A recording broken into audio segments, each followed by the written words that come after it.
నమస్తే.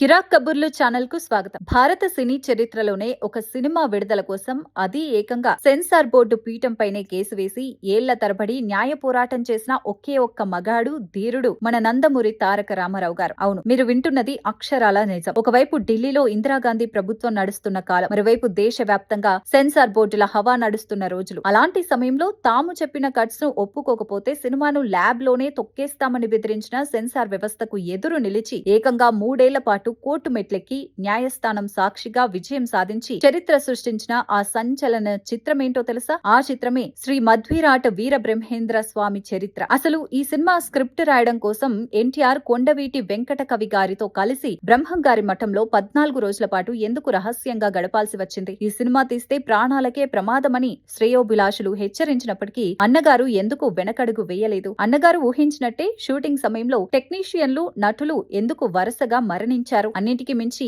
విధవ రాజ్యమేలును అనే కాలజ్ఞాన డైలాగ్ వెనక ఢిల్లీ పీఠాన్ని వణికించిన ఆ అసలు రహస్యమేంటి? ఎన్టీఆర్ ముఖ్యమంత్రి అయిన తర్వాత థియేటర్లలో ఈ సినిమా సృష్టించిన ఆ ప్రభంజనం ఎలాంటిదో ఈ రోజు మోస్ట్ పవర్ఫుల్ స్పెషల్ స్టోరీలో క్లియర్ గా తెలుసుకుందాం. ఎక్కడా స్కిప్ చేయకుండా పూర్తిగా చూడండి. తెలుగు చలనచిత్ర పరిశ్రమ తొలి అడుగులు భక్తి రస చిత్రాలతోనే పడ్డాయి. ఆ తర్వాత పౌరాణికాలు, జానపదాలు దశాబ్దాల పాటు ఏలాయి. అయితే కాలక్రమేణా సాంఘిక, కమర్షియల్ సినిమాల ఒరవడి పెరగడంతో భక్తి ప్రధాన చిత్రాల నిర్మాణం పూర్తిగా తగ్గిపోయింది. కానీ జోనర్ ఏదైనా సరే భక్తి రసాన్ని వెండితెరపై పండించడంలో విశ్వవిఖ్యాత నట సార్వభౌమ నటరత్న ఎన్టీఆర్ రూటే వేరు. మన పురాణ పురుషులైన శ్రీరాముడు, శ్రీకృష్ణుడు, వెంకటేశ్వర స్వామి, శివుడు ఇలా ఏ దేవుడి పాత్రనైనా సరే తెలుగు ప్రజలు తమ కళ్ల ముందు చూసుకున్నారంటే అది కేవలం ఎన్టీఆర్ రూపంలోనే. దానవీర శూరకర్ణ వంటి ప్రభంజనం తర్వాత కాలజ్ఞాన రాతలతో తెలుగు సమాజాన్ని హెచ్చరించిన శ్రీ పోతులూరి వీరబ్రహ్మేంద్ర స్వామి చరిత్రను వెండితెరపై ఆవిష్కరించాలని ఎన్టీఆర్ గట్టిగా సంకల్పించారు. నిజానికి అన్నగారు ఈ ప్రాజెక్టు ప్రారంభించడానికంటే ముందే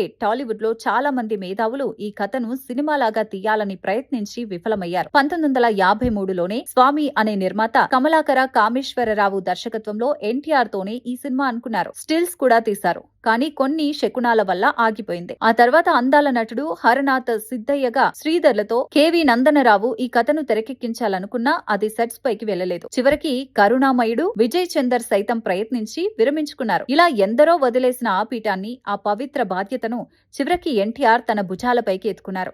ఇందుకోసం ఆయన కొండవీటి వెంకట కవి గారితో కలిసి బ్రహ్మంగారి మఠానికి వెళ్లి అక్కడ 14 రోజుల పాటు ఉండి చరిత్రను క్షుణ్ణంగా అధ్యయనం చేసి స్క్రిప్ట్ సిద్ధం చేశారు. అయితే సినిమా ప్రారంభించే సమయంలో ఎన్టీఆర్ శ్రేయోభిలాషులు ఆయనను తీవ్రంగా వారించారు. అప్పటి వరకు వరుస కమర్షియల్ విజయాలతో దూసుకుపోతున్న అన్నగారికి ఎలాంటి మాస్ ఎలిమెంట్స్ లేని ఈ భక్తి చిత్రం వర్కౌట్ అవ్వదని, పైగా ఈ కథకు కొన్ని అతీత శక్తులు ఉన్నాయని భయపెట్టారు. కానీ ఎన్టీఆర్ ఎవరి మాట వినకుండా భగవంతుడిపై చిత్తశుద్ధితో 1980లో శ్రీ మధ్విరాట్ వీరబ్రహ్మేంద్ర స్వామి చరిత్రను ప్రారంభించారు.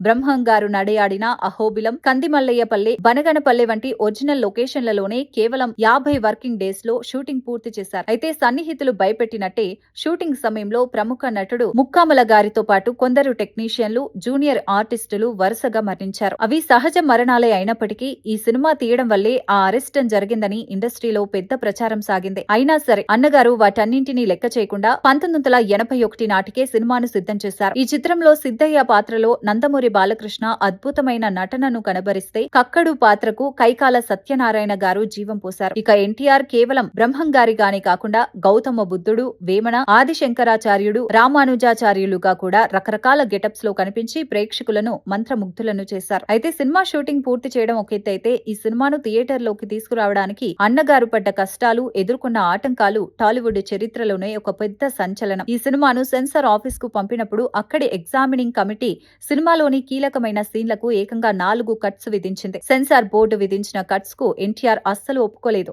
దాంతో ఈ వివాదం 10 మంది సభ్యులున్న రివైజింగ్ కమిటీ ముందుకు వెళ్లింది. కానీ ఆ కమిటీ మరో 4 కట్స్ చేర్చి సినిమాను మరింత ఇబ్బందుల్లోకి నెట్టింది. దాంతో ఆగ్రహించిన అన్నగారు సెన్సార్ బోర్డు నియంతృత్వ పోకడలపై నేరుగా న్యాయ పోరాటానికి దిగి కోర్టులో కేసు వేశారు. అసలు సెన్సార్ బోర్డు అభ్యంతరం తెలిపిన ఆ సీన్లేంటో తెలుసా? కాలజ్ఞానంలో బ్రహ్మంగారు చెప్పిన విధవ యాదవ రాజ్యమేలును అనే డైలాగ్ సినిమాలో ఉంది. అప్పట్లో కేంద్రంలో ప్రధానిగా ఇందిరాగాంధీ గారు ఉండటంతో ఆ డైలాగ్ ఇందిరమ్మను ఉద్దేశించి పెట్టిందేనంటూ సెన్సార్ అధికారులు దానికి కట్ చెప్పారు. అలాగే ఏమండోయ్ పండితులారా ఏమంటారు అనే పాట బ్రాహ్మణులను కించపరిచేలా ఉందంటూ ఆ పాటను తొలగించమన్నారు. ఇక తెరపై కదిలే బొమ్మలే అధికారంలోకి వచ్చెను అనే కాలజ్ఞాన తత్వం వస్తున్నప్పుడు స్క్రీన్ పై నాటి Tamil Nadu CM MGR, America president Ronald రీగన్ల విజువల్స్ చూపించడాన్ని కూడా సెన్సార్ తప్పుపట్టింది. అలాగే యోగి వేమన కథలో ఆయన వదినకు సంబంధించిన ఒక నగ్నత్వ సీన్ పై అభ్యంతరం వ్యక్తం చేశారు. కానీ సినిమా ఆత్మ లాంటి ఈ సన్నివేశాలను తొలగించడానికి అన్నగారు సచ్చినా ఒప్పుకోనని భీష్మించుకొని కూర్చున్నారు. అలా ఢిల్లీ పెద్దల ఒత్తిళ్లకు లొంగకుండా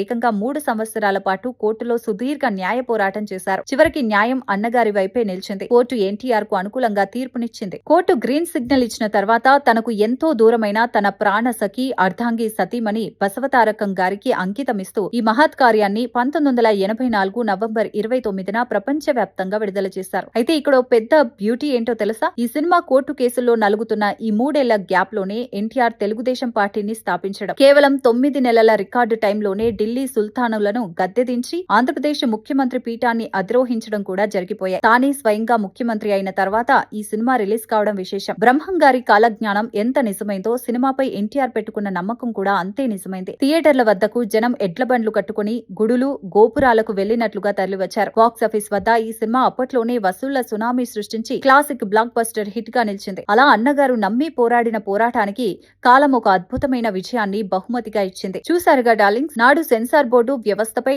ఢిల్లీ పెద్దల ఒత్తిళ్లపై ఎదురు నిలిచి అన్నగారు చేసిన ఆ 3 ఏళ్ల న్యాయ పోరాటం, ఆ తర్వాత సాధించిన ఆ చారిత్రాత్మక విజయం నిజంగా గూస్ బంప్స్ తెప్పిస్తుంది కదా. అందుకే అంటారు ఎన్టీఆర్ ఒక హిస్టరీ అని. మరి నాటి సెన్సార్ బోర్డు వివాదాలపై శ్రీ మధ్విరాట్ వీరబ్రహ్మేంద్ర స్వామి చరిత్ర సినిమా సాధించిన ఈ అరుదైన ఘనతపై మీ అభిప్రాయం ఏంటో కింద కామెంట్ బాక్స్ లో తప్పకుండా తెలియజేయండి. ఇలాంటి మరికొన్ని mind blowing cine industry untold stories, exclusive political updates కోసం ఇప్పుడే మా కిరాక్ కబూర్లు ఛానల్ ని లైక్ చేయండి, షేర్ చేయండి, సబ్స్క్రైబ్ చేసుకోండి. Thank you.